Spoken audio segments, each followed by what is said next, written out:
Donc je voudrais prendre avec vous, maintenant qu'on a posé le décor historique et situé ces 700 ans de jubilé, en saisir la signification, mais on l'a déjà bien perçu à travers cette histoire. Tout d'abord, les origines. Le père Bruno Martin l'a dit, les origines sont bibliques. On trouve ça dans le chapitre 25 du livre du Lévitique. Vous déclarerez sainte, donc on est déjà à l'année sainte, cette 50e année, une fois qu'on a fait 7 semaines d'année, c'est-à-dire 49 ans, 7 fois 7, 49. Donc vous déclarez sainte cette 50e année et proclamerez l'affranchissement de tous les habitants du pays. Ce sera pour vous un jubilé. Chacun de vous rentrera dans son patrimoine, chacun de vous retournera dans son clan. Cette 50e année sera pour vous une année jubilaire. Et donc cette célébration avait deux significations, cette célébration de cette année jubilaire. D'une part, une année pour Dieu, donc une année où on s'arrête, un peu comme le sabbat, 7e jour de la création. Donc une année en principe où on ne faisait pas de semis, on ne faisait pas de récolte, on accueillait ce que nous donnait la terre. Et puis, voilà, une année de jachère qu'on consacrait au Seigneur, et puis une année où on remettait les choses à plat.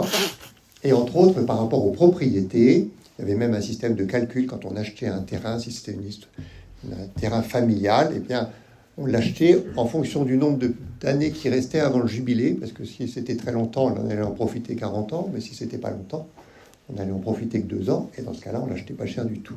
Donc voilà, il y avait ce principe en disant, pour le jubilé, chacun doit pouvoir revenir sur la terre de ses anciens. C'était aussi la libération des esclaves, et entre autres, quand on avait des grosses dettes, eh ben, on vendait tout ce qu'on avait, puis si on n'avait plus rien à vendre, eh ben, on se vendait soi-même, jusqu'au jubilé. Alors évidemment, il ne fallait pas faire ça quelques années après le jubilé, parce que ça pouvait durer. Et voilà, donc un temps exceptionnel, et puis un temps pour les pauvres et les pécheurs. En disant, les gens qui sont dans des situations difficiles, il faut les aider, en sortir, et se remettre tous à égalité devant le Seigneur. C'était une manière de rappeler aux riches que, certes, on peut posséder des choses, mais on est tous égaux devant Dieu, et que nos possessions ne sont pas définitives. Alors, les années jubilaires, elles n'ont jamais été vécues pleinement, à fond, parce que il faut quand même se nourrir et de pas récolter, pas semer du tout, ça pose quelques difficultés. Et puis de dire on va tout remettre à plat, évidemment, ça rencontre quelques résistances, comme vous pouvez l'imaginer. En tout cas, ces années, elles commençaient, on annonçait l'année jubilaire en sonnant la trompette, le Jobed, et c'est ça qui a donné le nom de jubilaire. C'est l'année où on sonne la grande corne du Jobed, vous vous rappelez ce qui était l'ouverture de l'année jubilaire du diocèse de Saint-Étienne, on avait trouvé un Jobed qui a annoncé cette année sainte chez nous. Alors ça va se dérouler au fil des siècles dans le peuple juif, mais cette année jubilaire, c'est surtout un signe et une annonce d'un jubilé beaucoup plus grand, et le seul et unique jubilé, c'est évidemment la venue du Christ. Jésus qui est le Sauveur, et entre autres, il commence son ministère public, on l'a lu dans l'évangile, je crois que c'était jeudi, dans l'évangile selon saint Luc, il commence son ministère public à Nazareth, il avait déjà un peu commencé, mais là, de manière un peu plus solennelle, il entre dans la synagogue, saint Luc au chapitre 4, il vint à Nazareth où il avait été élevé, selon son habitude, il entra dans la synagogue le jour du sabbat, et il se leva pour faire la lecture. On lui remit le livre du prophète Isaïe. Il ouvrit le livre et trouva le passage où il est écrit. Alors, on faisait une lecture continue de la Bible à l'époque, des textes de l'Ancien Testament, et comme c'était des rouleaux, eh bien, on partait là où on s'était arrêté, parce que c'était très long d'aller d'un bout à un autre du livre. Donc, on déroulait au fur et à mesure, et il tombe providentiellement sur ce passage d'Isaïe. « L'Esprit du Seigneur est sur moi, parce que le Seigneur m'a consacré par l'onction. Il m'a envoyé porter la bonne nouvelle aux pauvres, annoncer aux captifs leur libération et aux aveugles qu'ils retrouveront la vue, remettre en liberté les opprimés, annoncer une année favorable accordée par le Seigneur. » Et ça, c'est par excellence l'annonce de l'année jubilaire. Une année favorable accordée par le Seigneur. Il semblerait donc que le Christ ait commencé sa mission publique une année jubilaire, donc dans la manière de compter des Juifs. Jésus referma le livre, nous dit l'Évangile, le rendit aux servants et s'assit. Tous dans la synagogue avaient les yeux fixés sur lui. Alors il se mit à leur dire « Aujourd'hui s'accomplit ce passage de l'Écriture que vous venez d'entendre. » Ce qu'on annonçait, ce qui était déjà préfiguré dans les jubilés de l'Ancien Testament, cela se réalise d'une manière unique et définitive dans le Christ. Aujourd'hui s'accomplit. Voilà. Le jubilé par excellence. Les temps sont accomplis.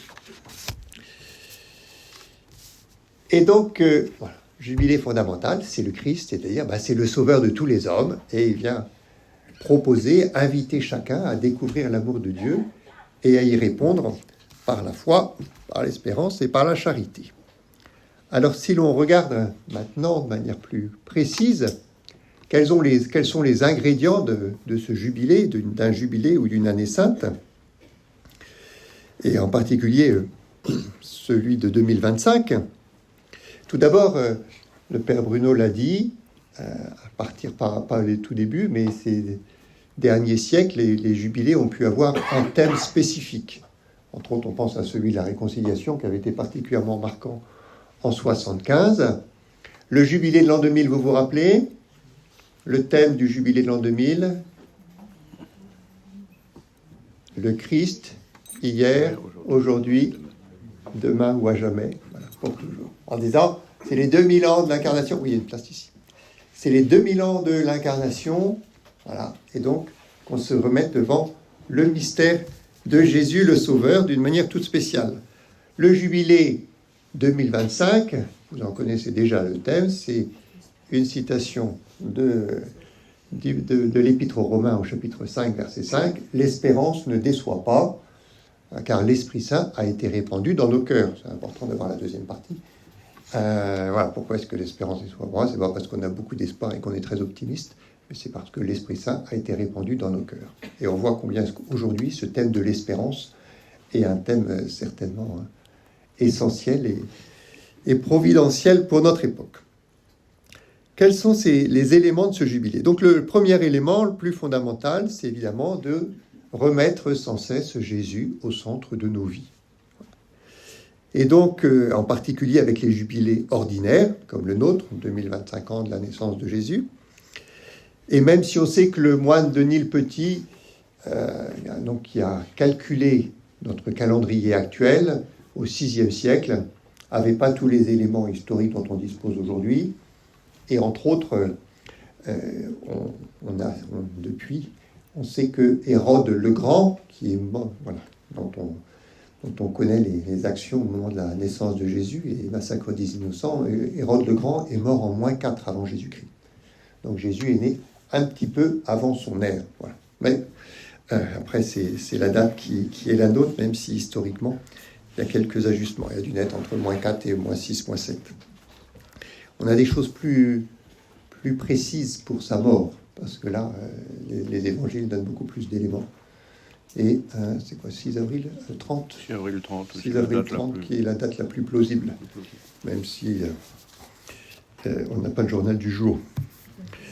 Et donc, quand on parle d'anniversaire, qu'est-ce que ça signifie? Célébrer un anniversaire, c'est faire mémoire d'un événement important de l'histoire. Quand c'est l'anniversaire de la naissance d'une personne, c'est lui dire, le fait que tu existes, que tu sois sur Terre, c'est important pour nous.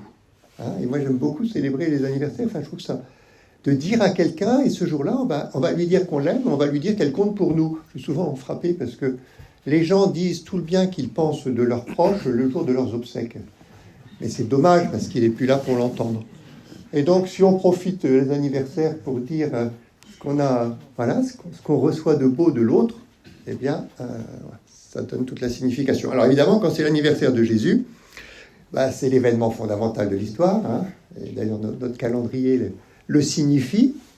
Et puis, c'est l'événement fondamental de notre vie, donc de se remettre devant cette réalité. Et on va s'y remettre d'une manière toute spéciale cette année, parce que ce sont aussi les 1700 ans du concile de Nicée. Donc le concile de Nicée, premier concile œcuménique. Œcuménique, c'est-à-dire qui rassemblait l'ensemble des évêques, sachant qu'ils n'étaient pas tous là, parce que Voilà, les moyens de communication de l'époque étaient un peu plus compliqués, mais enfin, ils étaient tous invités par l'empereur Constantin et dans la ville de Nicée en 325, parce que l'Église venait de sortir avec Constantin des persécutions de l'Empire romain, qui avaient été très violentes. Et du coup, on dit, ça y est, maintenant on a la liberté de culte, tout va être merveilleux et fantastique. Et puis, c'est jamais merveilleux et fantastique, parce qu'il y a toujours les puissances du mal qui sont là pour compliquer les affaires. Et ça avait déjà commencé avant, mais on va avoir les grandes hérésies. Et donc, c'est plus des contestations et des persécutions par l'extérieur, mais par l'intérieur, et entre autres sur qui est Jésus. Et Arius, qui était un prêtre d'Alexandrie, qui disait que Jésus n'était pas vraiment Dieu. Ça ressemblait, il n'était pas vraiment Dieu. Et donc, si on touche Jésus n'est pas vraiment Dieu, ça veut dire qu'il n'y a plus de Trinité, ça veut dire que du coup, la relation fondamentale d'amour entre le Père et le Fils dans l'Esprit Saint, ça n'existe plus, ça veut dire, voilà. Et on voit bien, toute la question de l'islam, qui ne reconnaît pas Jésus comme Fils de Dieu, ça a des conséquences énormes. Parce que quand on reconnaît Jésus Fils de Dieu, on reconnaît la Trinité, et on reconnaît que le rapport fondamental, c'est un rapport d'amour. Quand on ne reconnaît pas que Jésus est Fils de Dieu, Dieu devient le grand solitaire, et le rapport fondamental, c'est un rapport de soumission entre Dieu qui est au-dessus, et puis l'homme qui est en dessous, et puis les femmes qui sont soumises aux hommes, et puis les non-croyants qui sont soumis aux croyants. Voilà. Donc quand on touche des points essentiels de la foi, on touche toute une compréhension, non seulement de Dieu, mais si on est à son image, une compréhension de notre propre nature et de toutes les relations entre nous. Donc, l'enjeu d'Arius qui conteste la divinité du Christ, c'était essentiel. Du coup, ce concile de Nicée, on se réunit et on va réaffirmer avec foi ce qui est la foi des évangiles. Il ne s'agit pas de découvrir des choses nouvelles. Simplement, les évêques se réunissent en disant quelle est la foi de l'Église, de l'exprimer avec force, pour dire, pour être chrétien, il faut croire que Jésus est le Fils de Dieu. Et entre autres, ce fameux terme de consubstantiel qu'on a dans notre credo, il est de la nature même. C'est-à-dire, avec le Père et le Saint-Esprit, ils n'ont qu'une seule nature divine. Un seul Dieu et trois personnes. Voilà. Donc le consubstantiel, c'est 325. Donc ça justifiait qu'on le remette, même si le mot il est un peu technique. Il nous dit quelque chose d'essentiel de notre foi chrétienne, cette union et cette égalité des personnes en gardant l'unité de Dieu. Alors après Nicée, il y en a qui vont être tellement zélés pour affirmer la divinité de Jésus qu'ils vont en oublier un peu l'humanité. Donc il va falloir les conciles suivants, et entre Constantinople, pour affirmer vrai Dieu, vrai homme, de tenir cet équilibre. Et voilà ce qui fera notre credo actuel, que j'invite à dire d'une manière toute particulière pendant ce temps du jubilé. Et le pape François, dans sa bulle d'indiction, parce que c'est une bulle d'indiction qui ouvre le jubilé, en parle donc de ce concile de Nicée, les synodes, voilà. Et pour l'objectif, donc mission de préserver l'unité gravement menacée par la négation de la divinité de Jésus-Christ et de son égalité avec le Père. 300 évêques étaient présents dans le palais impérial convoqué par Constantin le 20 mai 325. C'est pour ça que le 20 mai 2025, il y aura une conférence autour du 20 mai. Le 20 mai à Saint-Étienne et le 24 mai ici. Voilà, donc une conférence du Père Martin sur ce concile de Nicée. Et donc, qui nous donne le symbole qui a été complété par les conciles suivants. C'est notre symbole de Nicée et Constantinople. Et puis, Nicée, il y a aussi deux autres éléments, mais je ne développe pas, qui est concile œcuménique. Il n'y avait pas encore eu les grandes divisions, ni les divisions avec l'Orient, ni le protestantisme, évidemment, en 325. Et donc, l'unité de l'Église. Donc, c'est les conciles qu'on a en commun, entre autres, avec les orthodoxes, évidemment, tous les grands conciles œcuméniques. Et puis, dernière chose, la date de la Pâque. Donc c'est à Nicée où on se met d'accord sur la date de la Pâque. Ça avait été un des grands rêves de Jean-Paul II pour l'année 2000, et c'est un des grands rêves du pape François pour l'année 2025, qu'on puisse se remettre d'accord sur la date de la Pâque, parce que vous savez que les orthodoxes ne célèbrent pas forcément Pâques en même temps que nous. C'est des questions de calendrier, et il semblerait qu'en prenant les critères de Nicée, pour la date de la Pâque, et les orthodoxes sont très sensibles à cette fidélité à Nicée, on pourrait, si tout le monde fait un petit effort, parce qu'après il faut ajuster nos calendriers, il y aurait une possibilité pour se mettre d'accord sur la date de la Pâque.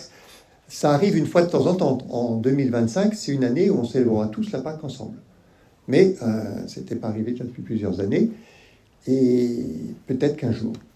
Le problème, c'est en ce moment, ça bloque un peu autour de la Russie, de Moscou, du patriarche de Moscou, et pour des raisons qui ne sont pas forcément spirituelles. Donc, premier point, un jubilé pour remettre Jésus au centre de nos vies. Là, on ne risque pas de se tromper. Deuxième chose, deuxième dimension du jubilé, la dimension de la remise de la dette et de l'attention aux plus pauvres. C'était déjà très présent dans l'Ancien Testament. On l'a vu aussi, Jésus qui vient annoncer la bonne nouvelle aux pauvres, annoncer aux captifs la libération avec une lecture spirituelle et en même temps une réalité concrète. Et donc il nous faut tenir les deux choses. Le jubilé, il y a une dimension spirituelle de cette libération, on va en parler à travers le sacrement du pardon, à travers la dimension de l'indulgence. Et puis, il y a aussi une dimension fraternelle. Comment est-ce qu'on vit le pardon et comment est-ce qu'on vit cette attention aux plus pauvres aujourd'hui. Et donc ce temps de libération. Et le pape Jean-Paul II avait beaucoup insisté sur ce sujet-là pour le jubilé de l'an 2000, en disant qu'il faudrait absolument que les pays riches lèvent la dette des pays pauvres, qui sont étranglés à devoir répondre à une dette alors qu'ils n'arrivent pas à nourrir leur population. Il avait beaucoup insisté, ça n'avait pas été un grand succès de ce point de vue-là. Et le pape François, dans sa bulle d'indiction, revient sur ce sujet en disant la question de la faim va nourrir les pauvres. Le jubilé nous rappelle que les biens de la terre ne sont pas destinés à quelques privilégiés, mais à tous. Ceux qui possèdent des richesses doivent être généreux en reconnaissant le visage de leurs frères dans le besoin. Je pense en particulier à ceux qui manquent d'eau et de nourriture. La faim est une plaie scandaleuse dans le corps de notre humanité. Elle invite chacun à un sursaut de conscience, donc il demande un fonds mondial pour éradiquer la faim et que les gens dans les pays pauvres n'aient plus à quitter leur pays pour avoir une vie digne. D'ailleurs, c'est toute la question de la migration, évidemment. Et puis de remettre les dettes. C'est plus une question de justice que de magnanimité. En disant, remettre les dettes, ça va être de la justice. Et alors, pourquoi est-ce que ça va être juste? Non, la justice, c'est que chacun paye ses dettes. En effet, il y a une dette écologique, particulièrement entre le Nord et le Sud, liée à des déséquilibres commerciaux avec des conséquences dans le domaine écologique, liées aussi à l'utilisation disproportionnée des ressources naturelles historiquement pratiquées par certains pays.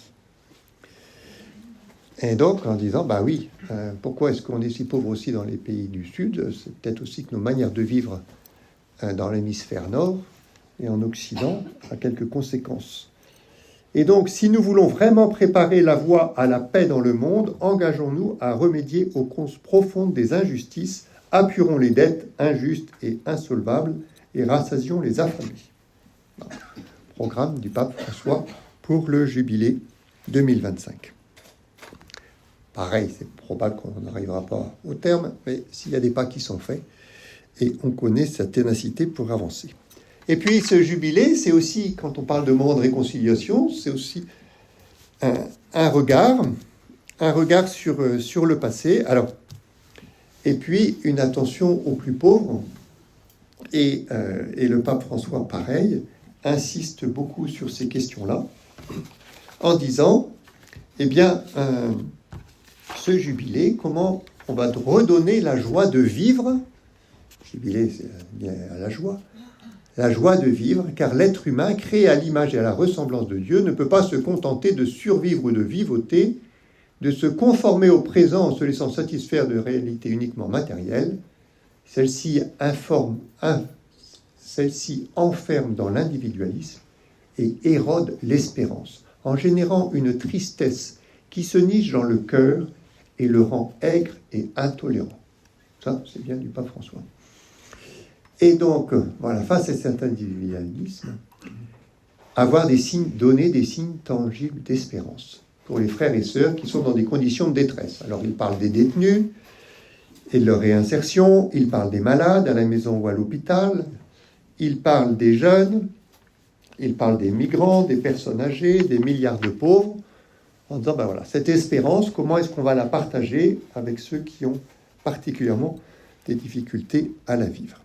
Donc, remise des dettes, attention aux plus pauvres, dimension du jubilé. Il y a des choses à inventer. On est le 11 janvier.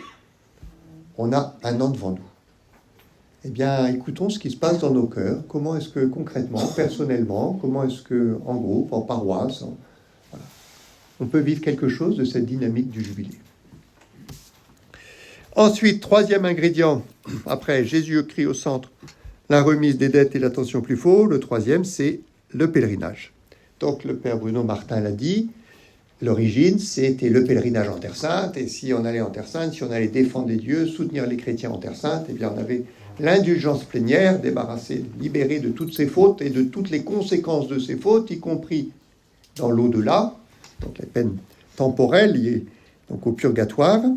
Il n'y a plus de Terre Sainte, elle est toujours là, mais elle est plus accessible. Et donc, on va développer les pèlerinages à Rome. Donc, le pèlerinage, c'est comme nos pèlerinages à Lourdes. Tout à l'heure, quelqu'un qui m'annonçait son inscription à Lourdes.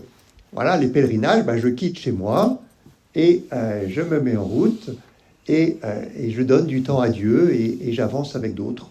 Et des temps de grâce. Quand on voit les grâces exceptionnelles qui se passent à Lourdes, on se dit, il y a vraiment un bel enjeu à vivre ces temps de pèlerinage et ce temps de jubilé.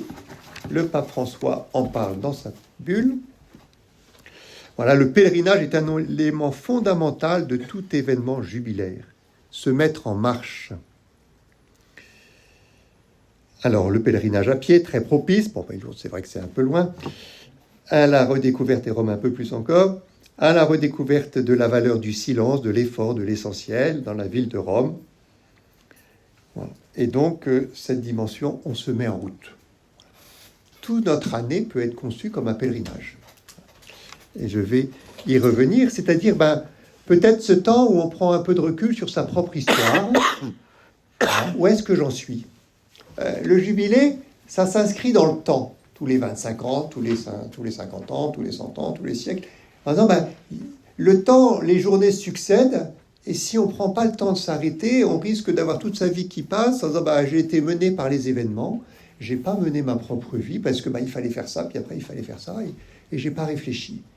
Le jubilé, c'est l'année, justement, l'année pour Dieu, c'est comme le sabbat, le dimanche. Est-ce que le dimanche, je prends le temps du recul ? Qu'est-ce que j'ai fait dans la semaine ? Qu'est-ce que j'ai à faire cette semaine ? Un temps avec Dieu, le sens de l'Eucharistie du dimanche, voilà, le sens de ce temps pour Dieu. Et donc, comment est-ce qu'aujourd'hui, se dire, tiens, 2025, c'est une année qui m'est donnée pour faire peut-être un peu le point sur ma vie. Où est-ce que j'en suis ? Qu'est-ce que je porte ? Comment est-ce que je vis ? Qu'est-ce qui est cohérent avec ce que je porte en profondeur ? Puis qu'est-ce qui aurait besoin d'évoluer et d'être vécu différemment ? Et puis peut-être qu'il y a des choses qui étaient très bien, très bonnes, que je faisais il y a quelques années, mais qu'aujourd'hui, j'ai d'autres conditions, j'ai plus la même santé, j'ai plus les mêmes exigences, et j'en ai d'autres devant moi. Comment est-ce que je relis ma vie et je regarde ce qui est beau, alors peut-être aussi ce qui est moins beau, avec, on va le voir, la dimension du pardon. Le pape Jean-Paul II a voulu ça pour l'an 2000, en disant ça fait 2000 ans d'histoire de l'Église. Eh bien, dans cette histoire, il s'est passé beaucoup de choses magnifiques. On rend grâce au Seigneur. Il y a eu aussi des choses plus douloureuses. Et donc, le pape a fait ses fameuses repentances le 12 mars 2000, donc au milieu du carême, pour dire, oui, regardons en face l'histoire de l'Église. Eh bien, la manière de faire les croisés, ça n'a pas toujours été très évangélique. Les guerres de religion, on n'a pas été très brillants. Les indulgences telles qu'elles ont pu être vécues, ça n'a pas été beau. Voilà, donc il y a un certain nombre de choses où on n'est pas cohérent avec l'Évangile. Eh bien, on le reconnaît pour repartir sur une bonne base. Alors, ce qui est vrai au niveau de l'Église, ce qui avait été très fort, dans l'an 2000, avec toutes les contestations, il ne faut pas revenir sur le passé. Et comme nous aujourd'hui par rapport aux abus, de dire, regardons la réalité en face, et il y a des points sur lesquels il y a des vrais pardons à demander, parce qu'il y a eu des aveuglements, parce qu'il y a eu des incohérences avec l'Évangile. Et donc, ce qu'on a à vivre au niveau de l'Église, on a aussi à vivre au niveau personnel. Et donc, c'est toute cette dimension de de la conversion qui est liée au jubilé. Et donc j'aborde mon troisième point, non, quatrième, excusez-moi. Et donc, qui est vraiment la question de la conversion et des indulgences, ou de l'indulgence. Indulgence, ça c'est le mot qui fait peur par excellence. Hein. D'abord, au plan déjà dans la vie quotidienne, celui qui est indulgent, c'est celui qui est un peu mou, un peu faible, un peu lâche, bon, il ferme les yeux. Et puis, au plan religieux, évidemment, on pense aux indulgences pour payer la construction, la reconstruction de la basilique Saint-Pierre au XVIe siècle. Et donc, au début, le père Bruno l'a dit, hein, quand il y a des pèlerins qui arrivent, ça fait un petit afflux d'argent, parce que du coup, on a envie de donner, on veut soutenir l'Église. Alors, c'était le pape Martin V, c'est ça, qui a fait la bibliothèque. Nicolas. Qui a fait la bibliothèque du Vatican. Et donc, de reconstruire un peu Saint-Pierre de Rome, c'est pas mal. Vous venez, vous faites une offrande, vous allez contribuer à construire, comme vous avez fait des offrandes pour construire cette maison dans laquelle on est heureux de se retrouver. Et c'est tout à fait positif et légitime, et ça fait partie des fonctionnements de l'Église. Après, quand on commence à développer un peu trop le système et que ça se transforme en commerce, en disant si vous donnez de l'argent, vous allez avoir une indulgence, là, on pervertit le système. C'est-à-dire que vous avez l'indulgence de la miséricorde infinie de Dieu, et en signe de conversion et puis de retour de générosité, vous faites une offrande pour les pauvres et pour la vie de l'Église. Ça va. Si on dit, vous allez faire une offrande pour la vie de l'Église et si vous avez bien payé, vous allez avoir le droit à, alors là, évidemment, ça ne fonctionne plus. Et on s'éloigne quelque peu de l'Évangile. Donc scandale, entre autres, scandale de Luther. Mais bon, c'est pas pour ça que les racines du protestantisme sont plus profondes que ça. En tout cas, voilà, l'Église n'a pas à vendre de tickets pour le paradis. C'est pas sa mission. En tout cas, c'est pas ce que Jésus lui a demandé de faire.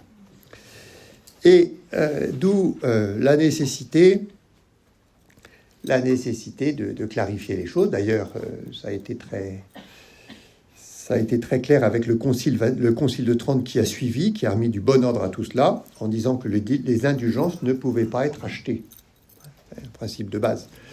C'est que la gratuité, c'est pas acheté. L'indulgence, c'est la surabondance de l'amour de Dieu. Ça s'achète pas. Sinon, c'est du commerce. C'est un don gratuit de Dieu. Et donc, voilà. Et que l'indulgence, elle s'inscrit dans une démarche de conversion et pas dans une démarche économique. On l'avait pensé tout seul. Maintenant, quelle est l'origine de cette question des indulgences ? L'origine, c'est les premiers siècles. Et entre autres, avec des questions qui se posaient aux chrétiens qu'on ne se pose plus de la même manière aujourd'hui.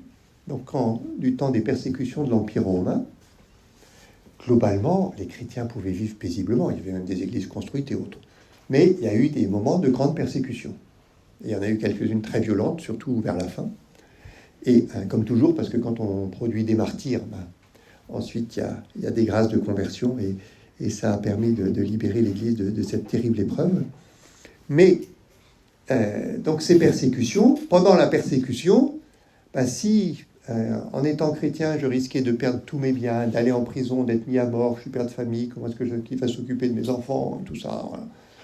Alors, face à ces situations dramatiques, on se dit, je vais mettre un petit peu d'encens, mais j'en mets à peine, et puis de toute façon, je pense à Jésus-Christ et je ne mets pas la divinité.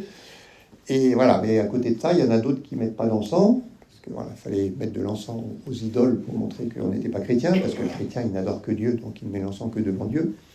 Et donc, il y en a qui ne le font pas, qui se retrouvent en prison, qui se retrouvent martyrs, il y en a qui perdent tous leurs biens, puis la persécution se termine, on réouvre les églises, et pof, tout le monde rentre dans l'église, et alors ceux qui se sont battus, ils disent attention, nous on a été fidèles à Jésus-Christ, eux ils n'ont pas été fidèles, ils n'ont plus rien à faire à l'église.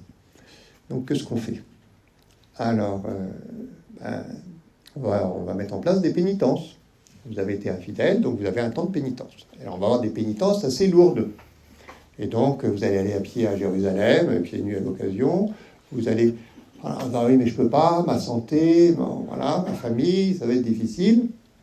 Et donc, entre autres, on a Saint Cyprien de Carthage, qui à la fin du IIIe siècle dit, avec tous les mérites des martyrs qui ont donné leur vie, qui ont été fidèles, et bien ces mérites des martyrs, on va les appliquer aux chrétiens qui n'ont pas été très fidèles.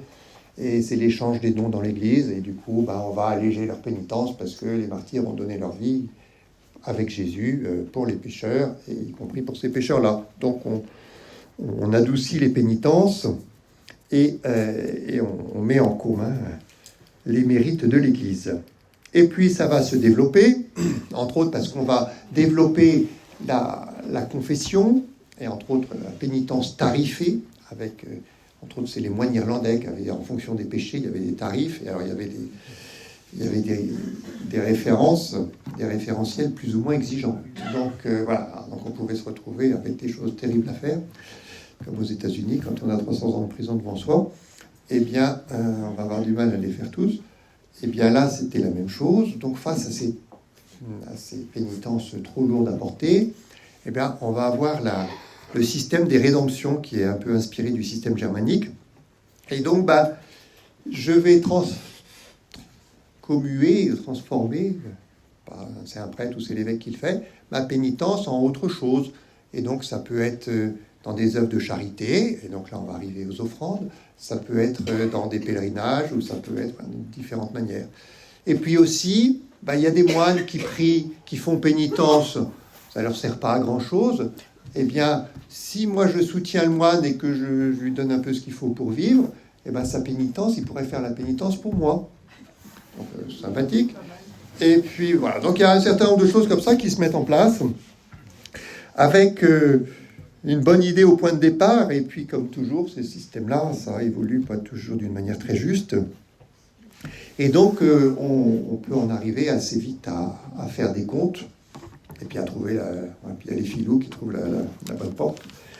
Donc, voilà, et d'autant plus que le salut peut devenir une denrée un peu commerciale, et c'est pas possible. L'Église a toujours condamné la simonie. La simonie, ça vient de Simon le magicien. Vous vous rappelez dans les Actes des Apôtres au chapitre 8, Simon, il voit Pierre faire un miracle. Alors lui, il est magicien, il n'est pas capable de ressusciter les morts, il n'est pas capable de rendre la vie comme Pierre. Et donc il dit à Pierre, dis-moi comment tu fais, donne-moi ton esprit, je te le paye. Hein? Bon. Et réponse de Pierre assez cinglante, périsse ton argent et toi avec, puisque tu as cru pouvoir acheter le don de Dieu à prix d'argent. Et voilà notre Simon qui est mort. Donc, voilà, on n'achète pas les biens spirituels. Le catéchisme de l'Église catholique le réaffirme. Il est impossible d'approprier les biens spirituels et de s'en arroger la maîtrise, car leur source est en Dieu. Par contre, cet échange des biens à l'intérieur de l'Église, ça c'est possible. Et donc de puiser dans ce grand trésor de l'Église, évidemment, le trésor fondamental, c'est le Christ, c'est Jésus, sa mort et sa résurrection, c'est lui qui sauve le monde. Mais cependant, Jésus a voulu qu'on participe. Au pied de la croix, il y avait Marie. Voilà. Au pied de la croix, il y avait les saintes femmes. Au pied de la croix, il y avait Saint Jean. Ils n'ont pas été crucifiés, mais ils étaient là et ils ont participé à leur manière. Et je pense que pour Jésus, ça a dû être important, cette présence-là. Et donc, depuis, tout au long de l'histoire de l'Église, eh bien, comment est-ce que nos propres épreuves sont participation à la passion du Seigneur, communion à sa passion. Et saint Paul le dit avec clarté dans la lettre aux Colossiens, au chapitre 1, verset 24, « Ce qui reste à souffrir des épreuves du Christ dans ma propre chair, je l'accomplis pour son corps qui est l'Église. » Donc, voilà, tout est accompli en Jésus et en même temps, les martyrs, les mérites des saints et des martyrs ne sont pas sans signification. Et ça, c'est ce grand trésor spirituel de l'Église.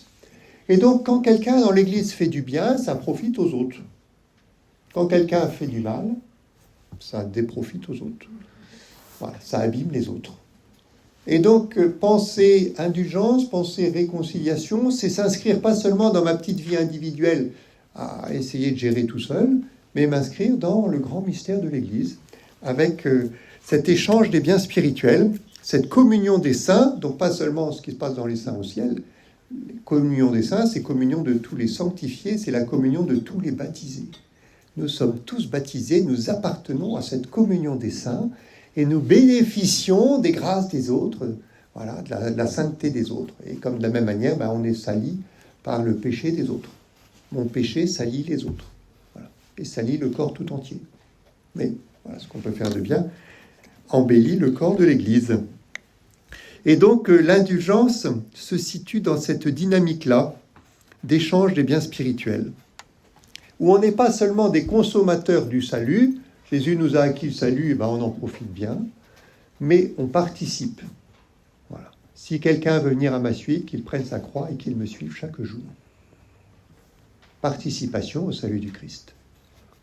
Et l'année sainte nous invite à en prendre peut-être davantage conscience avec cet immense trésor que nous avons reçu de Dieu, et avec aussi ce pouvoir qu'a l'Église. Quand Jésus dit à Pierre, tout ce que tu auras lié sur la terre sera lié dans le ciel, tout ce que tu auras délié sur la terre sera délié dans le ciel. Et donc l'Église a ce pouvoir de délier, voilà, et de partager ces trésors spirituels qui sont ceux de l'Église, qui sont ceux de toute la communion de toute l'Église.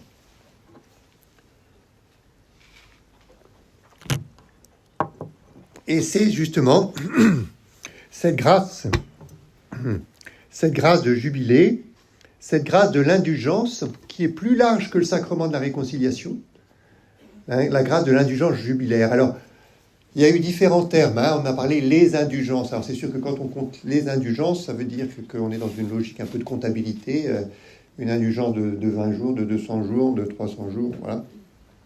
Donc on est sorti de cette logique-là, parce que c'est la comptabilité avec les choses spirituelles, c'est toujours complexe. Donc on parle plutôt de l'indulgence.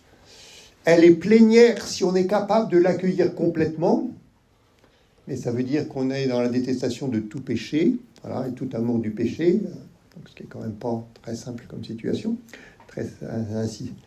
une situation très facile, une attitude intérieure très facile à atteindre. Mais voilà, on parle de l'indulgence jubilaire. Et dans la note de la pénitencerie apostolique, donc, qui est chargée justement de s'occuper des indulgences et de la manière dont elles sont vécues dans l'Église, il est dit « Les fidèles réellement repentis, hormis l'attachement au péché, et animés d'un esprit de charité qui, au cours de l'année sainte, purifiés par le sacrement de pénitence et nourris de la Sainte Communion, prieront aux intentions du souverain pontife, obtiendront du trésor de l'Église une pleine indulgence, la rémission et le pardon de leurs péchés applicables aux âmes du purgatoire. » Voilà, ça c'est la définition de l'indulgence. Alors, on va la reprendre un petit peu dans le détail. La clé, c'est repenti, c'est-à-dire une dynamique de conversion. C'est pas des soldes, on va profiter du mois des soldes pour avoir le salut pas cher, c'est comment est-ce que je me rapproche du Christ. Sinon, évidemment, ça n'a pas de sens. Et donc, animé par l'esprit de charité. Voilà, donc je me repentis. Bon, je sais que je suis encore attaché au péché, parce que, ma foi, ça va être long de s'en détacher. Purifié par le sacrement de la pénitence. Donc, c'est clair que le sacrement de pénitence est un sacrement, et le sacrement fondamental pour entrer dans la grâce de l'indulgence. Donc, c'est-à-dire ce moment de vérité, mais pas seulement, tiens, quels sont les péchés que j'ai faits ces derniers jours, mais l'année sainte, ça peut être tout à fait, surtout si on fait une démarche de pèlerinage, c'est ce qu'on souhaite, ça peut être tout à fait l'occasion de relire sa propre histoire.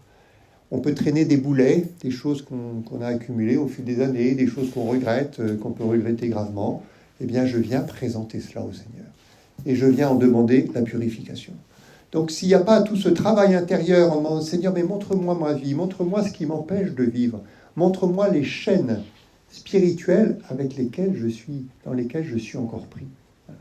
Donc, demandez cette grâce-là, cette grâce de lumière, cette grâce de vérité. Ça, c'est la base. Le pape Jean-François le disait pour l'année de la miséricorde 2016, les indulgences ne sont pas un remède magique, mais un soutien sur le chemin de conversion. Elles nous rappellent l'infini pardon de Dieu, toujours prêt à nous purifier et à nous renouveler. Mais est-ce que j'ai besoin de ce pardon de Dieu ? Si j'en ai pas besoin, l'indulgence ne me sert de rien. Et donc, je passe à côté de cette grâce propre, qui est celle du... Et donc, évidemment, si je suis réconcilié avec Dieu, la deuxième étape naturelle, c'est de célébrer l'Eucharistie. D'accueillir le Christ. Dans l'Eucharistie, c'est tout le salut de Jésus-Christ. Donc, le sacrement de la réconciliation, de la confession, et la confession individuelle, c'est-à-dire que ce n'est pas les péchés des autres que j'ai à confesser, c'est mon propre péché, c'est être moi-même en vérité devant Dieu, et le prêtre n'est qu'au service de ce face-à-face, de ce cœur à cœur entre le pénitent et Dieu. Et donc, devant ce péché que je présente au Seigneur, à son infinie miséricorde, je ne mérite rien, mais il me donne son pardon, il est indulgent au sens le plus beau du terme. C'est Jean-Paul II, c'est pas François qui disait dans la bulle sur l'année 2016, indulgence et miséricorde sont deux mots à peu près synonymes, voilà, dans une perspective chrétienne. Voilà. Et donc, je fais la vérité pour accueillir Jésus-Christ, pas pour être tout pur, parce que je ne serai jamais tout pur tout seul. Je demande à Dieu de me dégager du péché et du mal pour que je puisse être habité par son esprit. Hein, on le voit, c'est la même chose pour la question des exorcismes. Il ne s'agit pas de chasser le démon, il s'agit d'abord de mettre Jésus. Et Jésus dit, d'ailleurs, si on chasse le démon et qu'on ne met pas Jésus, il y a 7 fois plus de démons qui arrivent. Donc l'objectif, ce n'est pas une espèce de pureté personnelle en disant je suis tout pur et parfait, c'est Jésus, je te présente ce qui n'est pas pur dans ma vie, donne-moi ton pardon, et puis donne-moi de t'accueillir pour que tu me transformes et pour progressivement toute ma manière de vivre en soit modifiée. Et ça, c'est la dynamique de l'année sainte. Et donc avec plusieurs éléments qui font l'indulgence, donc le sacrement du pardon, le sacrement de l'Eucharistie, évidemment, voilà, on accueille le Sauveur, c'est Jésus qui nous sauve, et le sacrement du pardon ne fait que préparer à l'Eucharistie. Le troisième élément, la prière aux intentions du Saint-Père, aux intentions du Pape, en disant, puisque l'indulgence, on va puiser dans le grand trésor de l'Église, de la même manière que Saint Cyprien, il pardonnait, et il apaisait, il réduisait les pénitences de ceux qui avaient trahi le Christ grâce au mérite des martyrs, eh bien moi aussi je puise dans le trésor de l'Église, et par conséquent, je prie aux intentions de l'Église, je prie aux intentions du pape, et quand je prie aux intentions du pape, je prie pour toute l'Église. Non seulement je bénéficie de ce trésor, mais j'y contribue aussi par ma prière, s'appuyant évidemment sur le je crois en Dieu. Et puis, la dernière chose qui est, la miséricorde reçue doit déboucher sur une miséricorde offerte. La démarche d'indulgence et de conversion n'a de sens que dans la mesure où, à mon tour, je fais miséricorde. Je rentre dans cette dynamique-là. Si je profite de la miséricorde des autres, c'est que j'ai encore rien compris à l'Évangile. Alors, on en profite, c'est bien. Mais comment est-ce que moi aussi, je suis artisan de miséricorde? Et donc, on a sans cesse à s'interroger sur la manière dont on le vit. Alors, il y a entre autres les œuvres de miséricorde. Donc, il y a deux types d'œuvres miséricorde. Les œuvres de miséricorde corporelle, c'est-à-dire pour ce qui fait du bien au corps, donner, donc ça c'est dans la note de la pénitencerie, donner à manger aux affamés, à boire à ceux qui ont faim, accueillir les étrangers, assister les malades, visiter les prisonniers, ensevelir les morts. Donc, voilà tout ce qui sert à cette vie entre nous et à ceux qui sont en souffrance. Et puis, il y a les œuvres de miséricorde spirituelle. L'annonce de l'Évangile, l'accueil de chacun, la prière pour les vivants et les morts. Parmi les œuvres de miséricorde spirituelle, il y en a une très concrète, supporter les personnes ennuyeuses. Ça peut arriver. Alors, on peut être aussi ennuyeux pour les autres. Il faut aussi que les autres nous supportent. Et donc, voilà, en disant, mais sur le fond, cette dynamique, si j'accueille une miséricorde, c'est pour la partager, c'est pour la donner, c'est pour la vivre. Voilà. Et donc, comment est-ce que les années saintes sont des années qui doivent renouveler l'Église? Et puis le Père Bruno Martin a bien montré que dans l'histoire, ça a renouvelé l'Église. L'année sainte de 75 a quand même été un tournant dans l'après-Vatican II pour sortir d'un certain nombre de difficultés, et entre autres pour remettre en place le sacrement de la réconciliation. dans un certain nombre d'endroits. Donc, voilà, comment est-ce que cette grâce reçue devient grâce donnée, devient grâce offerte?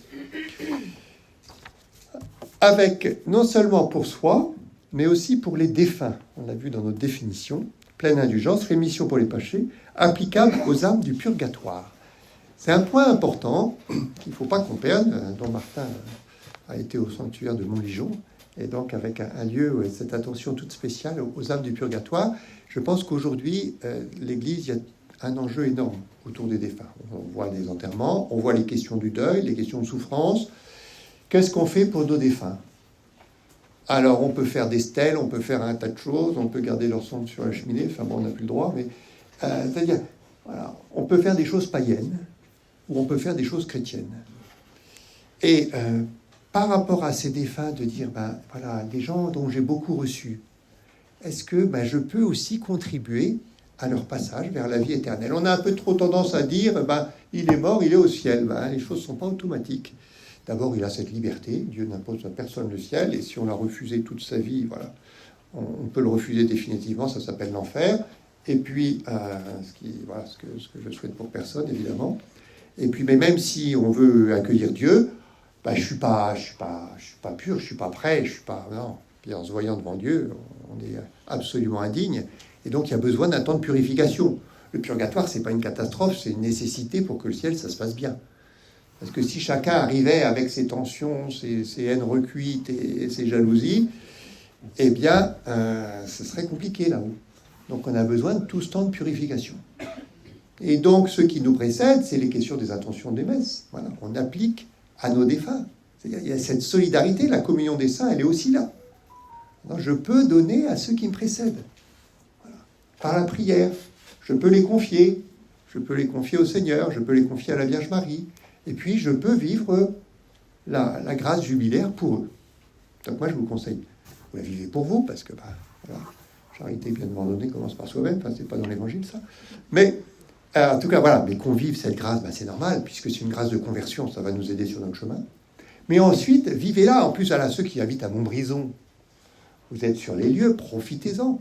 Faites-vous une petite liste. Pour qui est-ce que je voudrais cette année? Moi, j'ai fait ma petite liste. Je vais commencer par les anciens évêques de Saint-Étienne, puis je vais faire les prêtres que j'ai enterrés, puis voilà, en disant des gens que j'ai aimés ou des gens qui ont donné pour le diocèse, j'ai aussi une solidarité à avoir. Et on peut peut-être s'interroger en disant, tiens, pour telle ou telle personne, alors on va pas sauver le monde entier, mais c'est aussi une reconnaissance. Voilà, on n'a pas à mesurer, on calcule pas, mais on est responsables les uns des autres. Je conclus. Oui, parce que j'étais un petit peu plus long. Comment ça va se passer dans le diocèse? Très bien, évidemment. 4 lieux jubilaires. La collégiale de Montbrison, je commence par l'essentiel, ici. La cathédrale Saint-Charles de Saint-Étienne. Le sanctuaire Notre-Dame de l'Ermitage de Noir-Étable et le sanctuaire de Valfleury. Donc, 4 lieux. Avec dans chaque lieu une démarche qui sera proposée. Donc, ça va se mettre en route, en place progressivement pour vivre cette démarche. Et il comprendra forcément tous les éléments de réconciliation, d'Eucharistie. Voilà. Sachant que le sacrement de réconciliation, c'est pas forcément le jour même. Ça peut être 10 jours avant, 10 jours après, enfin voilà, autour d'eux. Et puis, donc, ces 4 lieux avec cette démarche. Il faut aussi réfléchir. Comment est-ce qu'on va faire pour ceux qui ne peuvent pas se déplacer?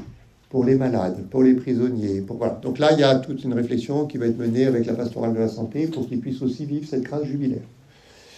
Il y a aussi ceux dont la situation conjugale ou autre fait que l'accès au sacrement de la réconciliation n'est pas possible aujourd'hui. Donc là aussi, il nous faut réfléchir à un chemin jubilaire avec eux et pour eux. Donc voilà, sous une autre forme. Mais voilà, cette grâce, elle est pour tous. Elle peut être vécue de manière très différente, mais toujours avec cette dimension de relecture.